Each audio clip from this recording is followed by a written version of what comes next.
ಎಲ್ಲರಿಗೂ ವೀರು ಕನ್ನಡ ಯೂಟ್ಯೂಬ್ ಚಾನೆಲ್ಗೆ ಆತ್ಮೀಯವಾದ ಸ್ವಾಗತ. ನಾನು ನಿಮ್ಮ ವೀರು ಕನ್ನಡ ಸರ್. ಇನ್ನೂ ಕೂಡ ನನ್ನ ಚಾನೆಲ್ ಅನ್ನ ಸಬ್ಸ್ಕ್ರೈಬ್ ಮಾಡ್ಕೊಂಡಿಲ್ಲ ಅಂದ್ರೆ ಸಬ್ಸ್ಕ್ರೈಬ್ ಮಾಡ್ಕೊಳ್ಳಿ ಅಂತ ಹೇಳ್ತಾ, ಹಾಗೆ ನನ್ನ ಚಾನೆಲ್ ಲೈಕ್ ಮಾಡ್ಬೋದು, ಹಾಗೆ ಐಪ್ ಅನ್ನುವಂತ ಒಂದು ಸಿಂಬಲ್ ಬರುತ್ತೆ, ಐಪ್ ಮಾಡ್ಬೋದು, ಹಾಗೆ ಥ್ಯಾಂಕ್ಸ್ ಕೂಡ ಹೇಳ್ಬೋದು ಅಂತ ಹೇಳ್ತಾ, ಈಗ ನೇರವಾಗಿ ನಾವು 4ನೇ ಸೆಮಿಸ್ಟರ್ BA ವಿದ್ಯಾರ್ಥಿಗಳಿಗಾಗಿ ಇವತ್ತಿನ ತರಗತಿಯಲ್ಲಿ ನಮ್ಮ ಹೊಟ್ಟೆಯಲ್ಲಿ ದಕ್ಷಿಣ ಅಮೆರಿಕ ಅನ್ನುವಂತಹ BGR ಸ್ವಾಮಿಯವರು ಬರೆದಿರ್ತಕ್ಕಂತಹ ಒಂದು ಕೃತಿಗಳ ಬಗ್ಗೆ ಇವತ್ತಿನ ತರಗತಿಯಲ್ಲಿ ನಾವು ಚರ್ಚೆಯನ್ನ ಮಾಡೋಣ. ನೋಡಿ, ನಮ್ಮ ಹೊಟ್ಟೆಯಲ್ಲಿ ದಕ್ಷಿಣ ಅಮೆರಿಕ, ಇಲ್ಲಿ ಆಶಯವನ್ನ ನಾವು ಗಮನಿಸಿದಂತಹ ವಿಚಾರದಲ್ಲಿ ಒಂದ್ ಸ್ವಲ್ಪ ಇತಿಹಾಸವನ್ನ ಅಥವಾ ಇತಿಹಾಸದ ವಿವರಗಳ ಮೂಲಕ ಇಲ್ಲಿ ಎಲ್ಲೋ ಒಂದ್ ಕಡೆ ವಿಚಾರಗಳನ್ನ ಹೇಳುವುದಕ್ಕೆ ಹೊರಟಿರ್ತಕ್ಕಂತಹ ಒಂದು ಕೃತಿ ಅಂತಾನೆ ನಾವಿಲ್ಲಿ ಗಮನಿಸ್ತಾ ಹೋಗ್ಬೋದು. ಹಾಗೇನೆ ಇಲ್ಲಿ BGR ಸ್ವಾಮಿಯವರು ಕೊಲಂಬಸ್ನ ಅಮೆರಿಕ ಖಂಡವನ್ನ ಅನ್ವೇಷಣೆ ಮಾಡಿರ್ತಕ್ಕಂಥದ್ದು, ಅದು ಹಿಸ್ಟ್ರಿ. ಹಾಗೇನೆ ವಾಸ್ಕೋಡಿಗಾಮ ಭಾರತಕ್ಕೆ ಬಂದಂತಹದ್ದಾಗಿರ್ಬೋದು. ಹೀಗೆ ದಕ್ಷಿಣ ಅಮೆರಿಕ ಖಂಡದಿಂದ ಹೇಗೆ ಹಣ್ಣು ತರಕಾರಿಗಳು ವಲಸೆ ಬಂದವು ಅನ್ನುವಂಥದ್ದು. ಹಾಗಾದ್ರೆ ದಕ್ಷಿಣ ಅಮೆರಿಕಾದ ಈ ತರಕಾರಿಗಳನ್ನ ನಾವು ಏನು ಇವತ್ತು ಸೇವನೆ ಮಾಡ್ತಾ ಇದೀವ, ಹಾಗಾದ್ರೆ ನಮ್ಮ ಭಾರತ ದೇಶದಲ್ಲಿ ಯಾವುದೇ ತರಕಾರಿಗಳು ಇರ್ಲಿಲ್ವಾ ಅನ್ನೋದ್ರ ಬಗ್ಗೆ ಎಲ್ಲ ನಾವು ಇವತ್ತಿನ ತರಗತಿಯಲ್ಲಿ ಚರ್ಚೆಯನ್ನ ಮಾಡೋಣ. ನೋಡಿ, ನಮ್ಮ ಹೊಟ್ಟೆಯ ಚರಿತ್ರೆ ಹಿನ್ನೆಲೆ ಅಂತಕ್ಕಂಥದ್ದು, ನಮ್ಮ ಹೊಟ್ಟೆಯ ಚರಿತ್ರೆಗೆ ಹಿನ್ನೆಲೆ ಇದೆ. ಏನ್ ಹಿನ್ನೆಲೆ ಇದೆ ಅಂತ ನೋಡೋದಾದ್ರೆ, ಸುಮಾರು 100ಕ್ಕೆ 90 ಪಾಲು ಭಾರತ ದೇಶ ಅಥವಾ ಭೂಮಾತೆ ಇದು ಏನಪ್ಪಾ ಅಂದ್ರೆ, ನಮ್ಮ ಭಾರತ ದೇಶದಲ್ಲಿ ಭೂಮಿಯ ಒಳಗಡೆ ಇರ್ತಕ್ಕಂತಹ ಗೆಡ್ಡೆ ಗೆಣಸುಗಳನ್ನ ತಿಂದು ಆ ಮನುಷ್ಯ ಬದುಕ್ತಾ ಇದ್ದ ಅಂತಕ್ಕಂಥದ್ದನ್ನ ನಾವಿಲ್ಲಿ ಗಮನಿಸ್ತಾ ಹೋಗ್ಬೋದು. ನೋಡಿ, ಭೂಮಿ ಒಳಗಡೆನೆ ಈ ಕಾಯಿ ಪಲ್ಯಗಳು, ಗೆಡ್ಡೆ ಗೆಣಸುಗಳನ್ನ, ಹಣ್ಣು ಹಂಪಲುಗಳನ್ನ ತಿಂದು ಮನುಷ್ಯ ತೃಪ್ತಿ ಪಡ್ತಾ ಇದ್ದ ಇಲ್ಲಿ ಭಾರತ ದೇಶದಲ್ಲಿ. ಯಾಕೆಂದ್ರೆ ಹಿಂದಿನ ಕಾಲದಲ್ಲಿ ನಾವು ಗಮನಿಸಿರ್ಬೋದು, ಗೆಡ್ಡೆ ಗೆಣಸುಗಳನ್ನ, ಕಾಡು ಮೇಡುಗಳಲ್ಲಿ ಸಿಗ್ತಕ್ಕಂತಹ ಹಣ್ಣು ಹಂಪಲುಗಳನ್ನ ತಿಂದು ಮನುಷ್ಯ ಬದುಕುತ್ತಿದ್ದ ಅನ್ನುವಂಥದ್ದನ್ನೆಲ್ಲ ನಾವು ವಿಜ್ಞಾನದಲ್ಲಿ ಓದಿರ್ತೀವಿ. ಹಾಗಾದ್ರೆ ಈಗ ನಮ್ಮ ಹೊಟ್ಟೆಯೊಳಕ್ಕೆ 16ನೇ ಶತಮಾನದ ನಂತರ ಸಾಗರದ ಆಚೆಯಿಂದ ಇಲ್ಲಿ ನಮ್ಗೆ ಎಲ್ಲೋ ಒಂದ್ ಕಡೆ ಈಗ ಹಣ್ಣು ಹಂಪಲುಗಳು ಬರ್ತಾ ಇದಾವೆ ಅಂತಕ್ಕಂಥದ್ದು. ಹಾಗಾದ್ರೆ ಯಾವ ಯಾವ ತಿನಿಸುಗಳು ಇಲ್ಲಿಗೆ ಕಾಲಿಟ್ಟು ಅಂತಕ್ಕಂಥದ್ರ ವಿಚಾರಗಳ ಬಗ್ಗೆ ನೋಡ್ಬೋದು. ಯಾಕೆಂದ್ರೆ 16ನೇ ಶತಮಾನದಿಂದ ಆಚೆಗೆ ನಮ್ಮ ನಾಲಿಗೆ ಏನ್ ಮಾಡ್ತಪ್ಪ ಅಂದ್ರೆ ರುಚಿಯನ್ನ ಹಿಡಿಯೋದಕ್ಕೆ ಪ್ರಾರಂಭ ಮಾಡ್ತು ಅನ್ನುವಂತಹ ವಿಚಾರವನ್ನು ಕೂಡ ಇಲ್ಲಿ ಹೇಳ್ತಾ ಇದ್ದಾರೆ. ಯಾಕೆಂತಂದ್ರೆ ಅವಾಗ್ಲೂ ಕೂಡ, ಹಿಂದೆನೂ ಕೂಡ, ಪೂರ್ವದಲ್ಲೂ ಕೂಡ ನಾಲಿಗೆ ರುಚಿ ಹಿಡಿತಾ ಇತ್ತು. ಆದ್ರೆ ಈಗ ವಿದೇಶಿ ತರಕಾರಿಗಳನ್ನ ಉಪಯೋಗಿಸೋದಕ್ಕೆ ನಾವು ಪ್ರಾರಂಭ ಮಾಡುದು ಅಂತಕ್ಕಂಥದ್ದು. ಉದಾಹರಣೆಗೆ ಆಲೂಗೆಡ್ಡೆ ಆಗಿರ್ಬೋದು, ಟೊಮೆಟೊ ಆಗಿರ್ಬೋದು, ಮೆಣಸಿನಕಾಯಿ ಆಗಿರ್ಬೋದು, ಜೋಳ, ಬೀನ್ಸ್, ಬೆಂಡೆಕಾಯಿ, ಕ್ಯಾರೆಟ್, ಎಲೆಕೋಸು, ಈ ತರದ ತರಕಾರಿಗಳೆಲ್ಲವೂ ಕೂಡ ದಕ್ಷಿಣ ಅಮೆರಿಕಾದ ಕೊಡುಗೆ ಅಂತಾನೆ ಹೇಳ್ಬೋದು. ಅದಕ್ಕೆ ಲೇಖಕರು ಏನ್ ಹೇಳ್ತಾ ಇದಾರಪ್ಪ ಅಂದ್ರೆ, ನಮ್ಮ ಹೊಟ್ಟೆಯಲ್ಲಿ ದಕ್ಷಿಣ ಅಮೆರಿಕಾದ ತರಕಾರಿಗಳು ಅನ್ನೋ ರೀತಿಯಲ್ಲಿ ಹೇಳ್ತಾ ಇರ್ತಕ್ಕಂಥದ್ದು. ಅವು ಹೇಗೆ ನಮ್ಮ ಹೊಟ್ಟೆಯನ್ನ ಸೇರ್ದೋ, ಅದಕ್ಕೆ ಯಾರೆಲ್ಲ ಅನ್ವೇಷಣೆಯನ್ನ ಮಾಡಿದ್ರು ಅನ್ನೋದನ್ನ ನಾವಿಲ್ಲಿ ಗಮನಿಸ್ತಾ ಹೋಗೋಣ. ಹಾಗಾದ್ರೆ ಇವು ಸುಮಾರು 50-100 ವರ್ಷಗಳೊಳಗಾಗಿ ಅವು ಎಲ್ಲ ಒಂದ್ ಕಡೆ ಆಮದು ಮಾಡ್ಕೊಂಡು, ಅವು ಈಗ ನಮ್ಮ ಸಸ್ಯ ಫಲಗಳೇ ಆದೋ, ಈಗ ನಾವೇ ಬೆಳಿತಾ ಇದೀವಿ ಈ ಎಲ್ಲಾ ತರಕಾರಿಗಳನ್ನ. ಹಾಗಾದ್ರೆ ಇದನ್ನ ಆಮದು ಮಾಡ್ಕೊಂಡಿರ್ತಕ್ಕಂಥದ್ದು ನಾವ್ ಎಲ್ಲಿಂದನಪ್ಪ ಅಂದ್ರೆ ದಕ್ಷಿಣ ಅಮೆರಿಕಾದಿಂದ ಅಂತಕ್ಕಂಥದ್ದನ್ನ ಮರಿಬಾರ್ದು. ಈಗ ನಾವೇನ್ ಮಾಡ್ತಾ ಇದೀವಿ, ನಮ್ಮಲ್ಲಿ ಸಿಗ್ತಕ್ಕಂತಹ ಕಾಯಿ ಪಲ್ಯಗಳ ಜೊತೆಗೆ ಇವತ್ತು ಸೀಮೆ ಆಹಾರಗಳು ಇವತ್ತು ಬಹಿರಂಗವಾಗ್ತಾ ಇದಾವೆ. ಅವೇನ್ ಮಾಡಿದಾವಪ್ಪ ಅಂದ್ರೆ, ಬೇರೆ ದೇಶದ ಅಥವಾ ವಿದೇಶಿ ಅಥವಾ ತರಕಾರಿಗಳು ನಮ್ಮ ಹೊಟ್ಟೆಯನ್ನ ತುಂಬಿಸ್ತಾ ಇರ್ತಕ್ಕಂಥದ್ದು ನಾವಿವತ್ತು ಗಮನಿಸ್ತಾ ಇರ್ಬೋದು. ಇದು ಒಂದ್ ಕಡೆ ಆ ಚರಿತ್ರೆಯ ಹಿನ್ನೆಲೆ ಆದ್ರೆ, ಯಾಕೆಂದ್ರೆ ಭಾರತ ದೇಶದಲ್ಲಿ ಯಾವ ರೀತಿ ನಾವು ಗೆಡ್ಡೆ ಗೆಣಸುಗಳನ್ನ ಬಳಸ್ತಾ ಇದೋ, ಹಾಗೇನೆ ವಿದೇಶದಿಂದ ಯಾವ ಯಾವ ತರಕಾರಿಗಳನ್ನ ನಾವು ಆಮದು ಮಾಡ್ಕೊಂಡೋ ಅಂತಕ್ಕಂಥ ವಿಚಾರವನ್ನ ಚರ್ಚೆ ಮಾಡ್ದೋ. ಹಾಗಾದ್ರೆ ಈಗ ಕಡಲು ಪಯಣದ ದಾರಿಗಳು, ಈ ಸಮುದ್ರ ಮಾರ್ಗದಿಂದ ಈ ತರಕಾರಿಗಳು ಹೇಗೆ ಬಂದು ನಮ್ಮ ಭಾರತ ದೇಶಕ್ಕೆ ಅನ್ನೋದನ್ನ ನಾವು ಗಮನಿಸ್ತಾ ಹೋಗೋಣ. ನೋಡಿ, 1500ನೇ ಕ್ರಿಸ್ತ ಶಕ 1500ನೇ ಇಸವಿಯಲ್ಲಿ ಮುಖ್ಯವಾಗಿರ್ತಕ್ಕಂತಹ ಒಂದು ಘಟ್ಟವನ್ನ, ಇಡೀ ಮಾನವನ ಚರಿತ್ರೆಯ ಒಂದು ಮುಖ್ಯ ಘಟ್ಟ ಅಂತಾನೆ ಹೇಳ್ಬೋದು 1500ರ ಇಸವಿಯನ್ನ. ನೋಡಿ, ನಮ್ಮ ಹೊಟ್ಟೆಯ ಚರಿತ್ರೆಯಲ್ಲಿಯೂ ಕೂಡ ಅಷ್ಟೇ ಬಹುಮುಖ್ಯವಾಗಿರ್ತಕ್ಕಂಥದ್ದು. ನೋಡಿ, ಕೊಲಂಬಸ್ ಎನ್ನುವಂತಹ ಒಬ್ಬ ವ್ಯಕ್ತಿ ಏನ್ ಮಾಡ್ತಾನಪ್ಪ ಅಂದ್ರೆ ಅಮೆರಿಕ ಖಂಡವನ್ನ ಕಂಡಿಡಿತಾನೆ. ಆನಂತರದಲ್ಲಿ ವಾಸ್ಕೋಡಿಗಾಮ ಅವನು ಕೂಡ ಇಲ್ಲಿ ಭಾರತಕ್ಕೆ ಇಲ್ಲ ಒಂದ್ ಕಡೆ ಜಲಮಾರ್ಗವನ್ನ ಕಂಡಿಡಿತಕ್ಕಂಥದ್ದನ್ನು ನಾವು ಗಮನಿಸ್ತಾ ಹೋಗ್ಬೋದು. 1900 ಇಲ್ಲಿ ಎಲ್ಲ ಒಂದ್ ಕಡೆ ಅವನು 1497ನೇ ಇಸವಿ ಜುಲೈ 8ನೇ ತಾರೀಕು ಇಲ್ಲಿ ಎಲ್ಲ ಒಂದ್ ಕಡೆ ಈ ಲಿಸ್ಟನ್ನಿನ ಜನಸಮೂಹ ಮತ್ತೆ ಅಲ್ಲಿರ್ತಕ್ಕಂತಹ ಟೇಗಸ್ ದಡದ ಅಥವಾ ಈ ಟೇಗಸ್ ಬಂದರು ಇಲ್ಲಿ ಹಡಗು ನಿಲ್ತಕ್ಕಂತಹ ಒಂದು ತಾಣ, ಆ ಬಂದರುವಿನಂತ ಅಲ್ಲಿ ಜನಗಳೆಲ್ಲರೂ ಕೂಡ ನಿಲುವಂಗಿ ಹಾಕೊಂಡು ಜನಸಮೂಹ ಅಲ್ಲಿ ಸೇರಿರ್ತಕ್ಕಂಥದ್ದು. ಅಲ್ಲಿ ಪೃಷ್ಠ ಅನ್ನುವಂತಹ ಒಂದು ಜನಸಮೂಹವು ಜನಗಳ ಸಮೂಹ ಕೂಡ ಸೇರಿರ್ತಾರೆ. ಅದರ ನಡುವೆ ಇದ್ದಕ್ಕಿದ್ದ ಹಾಗೇನೆ ಅಲ್ಲಿ ಸಾಲು ಸಾಲಾಗಿ ಎದುರು ವರಸೆಯಲ್ಲಿಯೇ ಜನಗಳು ನಿಂತಿರ್ತಾರೆ. ಆ ಜನದ ದೃಷ್ಟಿಯೆಲ್ಲವೂ ಕೂಡ ಬಂದರರ ಕಡೆ ನಾಟಿತ್ತು, ಅಂದ್ರೆ ಬಂದರರ ಕಡೆ ನೋಡ್ತಾ ಇರ್ತಾರೆ. ಅಲ್ಲಿ 4 ಹಡಗುಗಳು ಭಾರತ ಅಭಿಮುಖವಾಗಿ ಯಾನವನ್ನ ಮಾಡೋದಕ್ಕೆ ಪ್ರಾರಂಭ ಮಾಡ್ತವೆ. ಅಲ್ಲಿ ಆ ಯಾನವನ್ನ ಮಾಡೋದಕ್ಕೆ ಆ ಬಂದರಿನಲ್ಲಿ ನಾವೇನೀಗ ಈ ಟೇಗಸ್ ಅಂತಕ್ಕಂತಹ ಒಂದು ಹೇಳಿದೋ ಆ ಟೇಗಸ್ ಬಂದರಿನಲ್ಲಿ ನಿಂತಿರ್ತವೆ. ಆಗ ಈ ಪೃಷ್ಠಗಳು ಶಾಂತಿ ಮಂತ್ರವನ್ನ ಘೋಷಿಸ್ತಾರೆ. ಆಗ ಜನ ಹರ್ಷೋದ್ಗಾರ ಮಾಡುತ್ತೆ. ಆಗ ನಾವಿಕರು ಹಡಗುಗಳನ್ನ ಸೀದಾ ಏನ್ ಮಾಡ್ತಾರಪ್ಪ ಅಂದ್ರೆ ವಾಸ್ಕೋಡಗಾಮನ ನೌಕೆ ಸಮೂಹ ಚಲಿಸುತ್ತದೆ. ವಾಸ್ಕೋಡಿಗಾಮ ಏನು ಆ ಜಲಮಾರ್ಗದಿಂದ ಅವನು ಸೀದಾ ದಕ್ಷಿಣ ಆಫ್ರಿಕಾದ ಕೇಪ್ ಆಫ್ ಗುಡ್ ಹೋಗಿ ಬಂದು ಅಲ್ಲಿಂದ ಅವನು ಮುಂದುವರೆದಂತೆ ಅವನೇನ್ ಮಾಡ್ತಾ ಇದ್ದಾನೆ, ಸುಮಾರು 16 ತಿಂಗಳ ನಂತರ ದಕ್ಷಿಣ ಭಾರತದ ಪಶ್ಚಿಮ ಕರಾವಳಿಯಲ್ಲಿರ್ತಕ್ಕಂತಹ ಕಲ್ಲಿಕೋಟೆಗೆ ಅಥವಾ ಈಗಿನ ಕ್ಯಾಲಿಕಟ್ ಅನ್ನುವಂತಹ ಒಂದು ಜಾಗಕ್ಕೆ ಬಂದು ಆ 4 ಹಡಗುಗಳು ಸೇರ್ಕೊಳ್ತವೆ. ಆಗ ವಾಸ್ಕೋಡಿಗಾಮ ಏನ್ ಮಾಡ್ದ, ಭಾರತಕ್ಕೆ ಜಲಮಾರ್ಗವನ್ನ ಕಂಡಿಡ್ದ ಅಂತಕ್ಕಂತಹದ್ದು ನಮಗೆ ಗೊತ್ತಾಗುತ್ತೆ. ಅದಾದ್ಮೇಲೆ ಆ ಕಲ್ಲಿಕೋಟೆಯ ದೊರೆಯಾಗಿರ್ತಕ್ಕಂತಹ ಜಾಮೋರಿನನ್ನ ಅವನನ್ನ ಇಲ್ಲಿ ವಾಸ್ಕೋಡಿಗಾಮನನ್ನ ಭೇಟಿ ಮಾಡ್ತಕ್ಕಂಥದ್ದು. ಹಾಗೇನೆ ಅಲ್ಲಿ ಇನ್ನೂ ಕೆಲವು ವ್ಯಕ್ತಿಗಳಿರ್ತಾರೆ. ನಾವು ನೋಡಿದ ಹಾಗೆ ಅರಬಿಯರಾಗಿರ್ಬೋದು, ಮೂರ್ನಾರ್ಗರ್ ಆಗಿರ್ಬೋದು.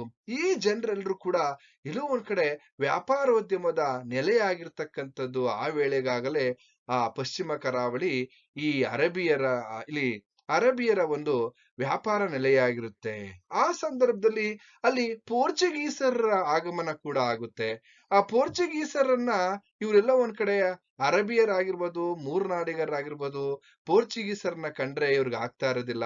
ಪೋರ್ಚುಗೀಸರ ಆಗಮನ ಇವ್ರಿಗೆ ಹಿಡಿಸ್ತಾ ಇರ್ತಕ್ಕಂತಹ ಸಂದರ್ಭದಲ್ಲಿ ಇವ್ರು ಏನ್ ಮಾಡ್ತಾರಪ್ಪ ಅಂತಂದ್ರೆ, ಆಗ ವಾಸ್ಕೋಡಿಗಾಮ ಹಿಂತಿರುಗ್ಬೇಕಾದ್ರೆ ಜಾಮೋರಿನ್ ಒಂದು ಪತ್ರವನ್ನ ಬರಿತಾನೆ. ಆ ಪತ್ರದ ಒಂದು ಕರಾರು ಪತ್ರ ಬರಿತಾನೆ. ಆ ಪತ್ರದ ಒಂದು ಸಾರಾಂಶ ಹೇಗಿತ್ತಪ್ಪ ಅಂದ್ರೆ, ನೋಡಿ, ನಮ್ಮಲ್ಲಿ ನಿಮ್ಮ ನಾಡಿನ ಮಾನ್ಯ ವಾಸ್ಕೋಡಗಾಮ ನನ್ನ ರಾಜ್ಯಕ್ಕೆ ಬಂದು ತುಂಬಾ ಸಂತೋಷ ಆಯ್ತು. ಅವನು ನನ್ನ ರಾಜ್ಯಕ್ಕೆ ಬಂದಿದ್ದು ತುಂಬಾ ಸಂತೋಷ ಆಯ್ತು.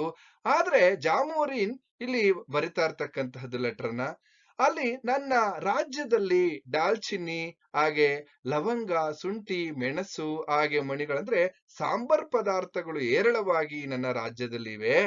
ಅದನ್ ಬೇಕಾದ್ರೆ ನಾನು ನಿಮಗೆ ಕೊಡ್ತೇನೆ.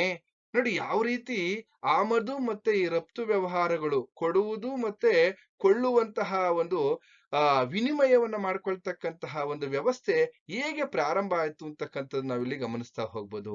ಆಗ ಜಾಮೋರಿನ್ ಏನ್ ಮಾಡ್ತಾನೆ, ವಾಸ್ಕೋಡಿಗಾಮನ ಜೊತೆ ಆ ಪತ್ರವನ್ನ ಬರೆದು ಕಳಿಸ್ತಾನೆ. ಆ ಕಳಿಸಿದಂತ ಸಂದರ್ಭದಲ್ಲಿ ನಿಮ್ಮಲ್ಲಿರ್ತಕ್ಕಂತಹ ಚಿನ್ನ, ಬೆಳ್ಳಿ, ಹವಳಗಳನ್ನೆಲ್ಲವನ್ನು ಕೂಡ ನಮಗ್ ಕೊಡಿ. ಹಾಗೇನೆ ಕೇಸರಿ, ಹಾಗೇನೆ ಬಟ್ಟೆಗಳು, ಇವನ್ನೆಲ್ಲ ನಾವು ವಿನಿಮಯವನ್ನ ಮಾಡ್ಕೊಳ್ಳೋಣ ಅಂತಕ್ಕಂಥದ್ದು. ಈ ರೀತಿ ಅಲ್ಲಿ ಒಪ್ಪಂದಗಳು ಕೂಡ ನಡೀತವೆ. ಆವಾಗಿಂದ ಏನ್ ಮಾಡ್ತಾ ಇರ್ತಾವಪ್ಪ ಅಂದ್ರೆ, ನಮ್ಮಲ್ಲಿರ್ತಕ್ಕಂತಹ ವಸ್ತುವನ್ನ ಅವರು ಕೊಡ್ತಕ್ಕಂಥದ್ದು, ಅವರಲ್ಲಿರ್ತಕ್ಕಂತಹ ವಸ್ತುವನ್ನ ನಾವು ಇಲ್ಲಿ ಪಡ್ಕೊಳ್ತಕ್ಕಂತಹ ವಿಚಾರಗಳು ನಡೀತಾ ಇದ್ವು. ಹೀಗೆ ಈ ಎಲ್ಲ ಒಂದ್ ಕಡೆ ಸಂಧಾನದೊಡನೆ ವಾಸ್ಕೋಡಿಗಾಮನು 1499ನೇ ಇಸವಿಯ ಸೆಪ್ಟೆಂಬರ್ನಲ್ಲಿ ಈ ಟೇಗೆಸ್ಗೆ ಅವನೇನ್ ಮಾಡ್ದ, ಆ ಟೇಗೆಸ್ ಬಂದರಿಗೆ ವಾಪಸ್ ಹೊರಟೋಗ್ತಾನೆ. ಅವನು ಹೋದಂತ ನಂತರಕ್ಕೆ ಅಷ್ಟಕ್ಕೇನೆ ಇರ್ಲಿಲ್ಲ ನಮ್ಮ ಹೊಟ್ಟೆಯ ರೀತಿ ನೀತಿಗಳು ಮಾರ್ಪಾಡಾದವು.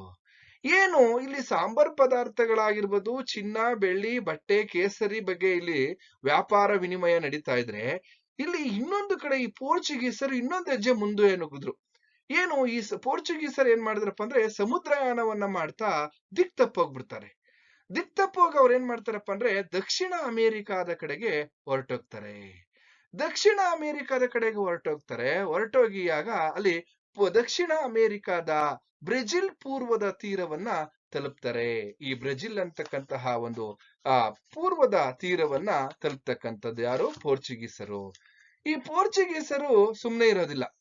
ಏನಪ್ಪಾ ಅಂದ್ರೆ ಅಲ್ಲಿ ಹೋಗ್ತಾರೆ, ಅಲ್ಲಿ ಅನೇಕ ತೊಂದರೆಗಳಾಗ್ತವೆ. ಒಂದ್ ಕಡೆ ಇವರು ಪೋರ್ಚುಗೀಸರು ಏನ್ ಮಾಡಿದ್ರಪ್ಪ ಅಂದ್ರೆ, ನಾವು ಕೂಡ ಭಾರತ ಜಲಮಾರ್ಗವನ್ನ ಈಗ ಕಂಡುಹಿಡಿದಿದ್ದೀವಿ ಅಂತ ಅವ್ರು ಏನ್ ಮಾಡಿದ್ರು, ನೇರವಾಗಿ ಈ ಭಾರತ ಜಲಮಾರ್ಗವನ್ನ ನಾವು ಕಂಡುಹಿಡಿದಂತ ಸಂದರ್ಭದಲ್ಲಿ ಅವ್ರು ಏನ್ ಮಾಡಿದ್ರು, ಗೋವಾಗೆ ಬಂದು ಅಲ್ಲಿ ತಮ್ಮ ವ್ಯಾಪಾರವನ್ನ ಪ್ರಾರಂಭ ಮಾಡೋದಕ್ಕೆ ಸ್ಟಾರ್ಟ್ ಮಾಡ್ತಾರೆ ಪೋರ್ಚುಗೀಸರು.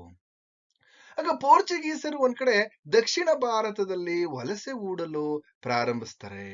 ದಕ್ಷಿಣ ಭಾರತದ ಕಡೆಗೆ ವಲಸೆ ಬರ್ತಾರೆ.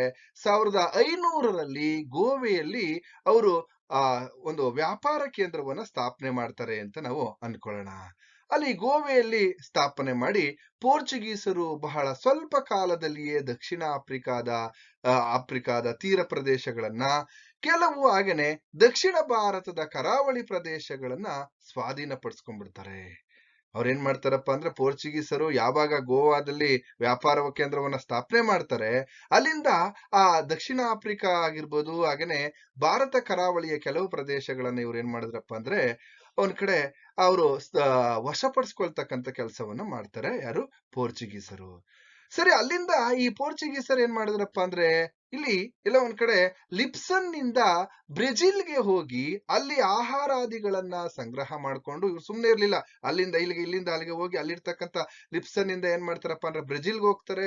ಬ್ರೆಜಿಲ್ ನಿಂದ ಇಲ್ಲಿ ಆಹಾರವನ್ನ ಆಮದು ಮಾಡ್ಕೊಂಡು ಸಂಗ್ರಹಣೆ ಮಾಡ್ಕೊಂಡು ಅಲ್ಲಿಂದ ಕೇಪ್ ಆಫ್ ಗುಡ್ ಹೋಗಿ ಬಂದು ಅಲ್ಲಿ ಮತ್ತೆ ಸ್ಟೇ ಮಾಡ್ತಾರೆ. ಅಲ್ಲಿ ತಂಗಿ ಆ ನಂತರ ಅಲ್ಲಿಂದ ಉಗ್ರಾಣವನ್ನು ತುಂಬಿಕೊಂಡು ಗೋವೆಯನ್ನ ಸೇರ್ತಾರೆ. ಅಂದ್ರೆ ಗೋವಾಗೆ ಬರ್ತಾರೆ.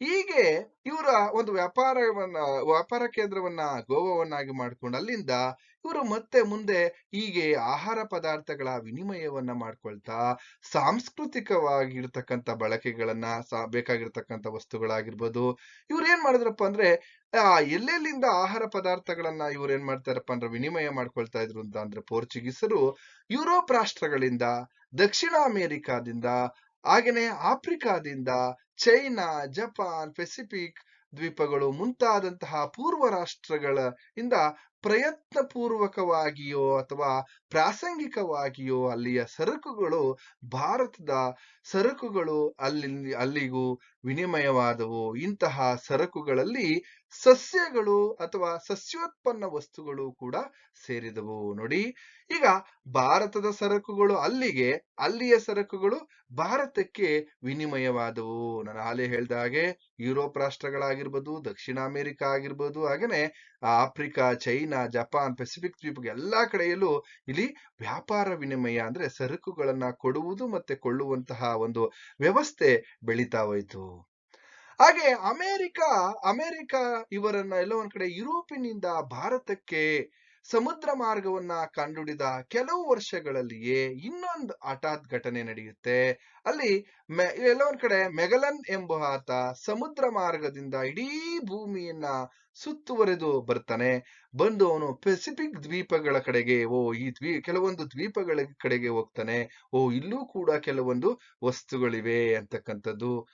ಅಲ್ಲಿ ಏನ್ ಮಾಡ್ತಾ ಇದ್ದಾನಪ್ಪ ಅಂತಂದ್ರೆ, ಉದಾಹರಣೆಗೆ ನೌರ್ ದ್ವೀಪಗಳು ನಾವು ಗಮನಿಸಿರ್ಬೋದು. ಆ ಪೆಸಿಫಿಕ್ ದ್ವೀಪಗಳಲ್ಲಿ ಅಲ್ಲಿರ್ತಕ್ಕಂತಹ ತೆಂಗಿನಕಾಯಿ ಆಗಿರ್ಬೋದು, ಅಲ್ಲಿರ್ತಕ್ಕಂತಹ ಎಳನೀರು, ಹೇಗೆ ಅವನ್ನೆಲ್ಲವನ್ನು ಕೂಡ ಬೇರೆ ಬೇರೆ ದೇಶಕ್ಕೆ ಅವರು ರವಾನೆ ಮಾಡ್ತಾ ಇರ್ತಕ್ಕಂಥದ್ದನ್ನ ನಾವು ಗಮನಿಸ್ತಾ ಹೋಗ್ಬೋದು. ಹಾಗಾಗಿ 1595ರಲ್ಲಿ ಸ್ಪೇನಿಯರು ಮೆಕ್ಸಿಕೋನಿಂದ ಪೆಸಿಫಿಕ್ ದ್ವೀಪಕ್ಕೆ ಸಮುದ್ರ ಮಾರ್ಗವನ್ನ ಸ್ಥಾಪಿಸ್ತಾರೆ. ಅದಾದ್ಮೇಲೆ ಫಿಲಿಪೈನ್ ನಿಂದ ಚಿಂಬು ಎಂಬೆಡೆಯಲ್ಲಿ ತಮ್ಮ ಇಲ್ಲಿ ವಲಸೆಯನ್ನ ಹೂಡ್ತಾರೆ. ಇವ್ರು ಏನ್ ಮಾಡಿದ್ರಪ್ಪ ಅಂದ್ರೆ ಸ್ಪೈನಿಯರು ಈಗ ಎಲ್ಲೋ ಒಂದ್ ಕಡೆ ಮೆಕ್ಸಿಕೋ ಇಂದ ಫಿಲಿಪೈನ್ ದ್ವೀಪಕ್ಕೆ ಸಮುದ್ರ ಮಾರ್ಗವನ್ನ ಕಂಡುಹಿಡಿತಾರೆ. ಆನಂತರ ಅವ್ರೇನ್ ಮಾಡಿದ್ರು, ಫಿಲಿಪೈನ್ ನಿಂದ ಈಗ ಚಿಂಬೋ ಎಂಬೆಡೆಗೆ ಅವರು ವಲಸೆ ಹೂಡ್ತಾ ಇದ್ದಾರೆ.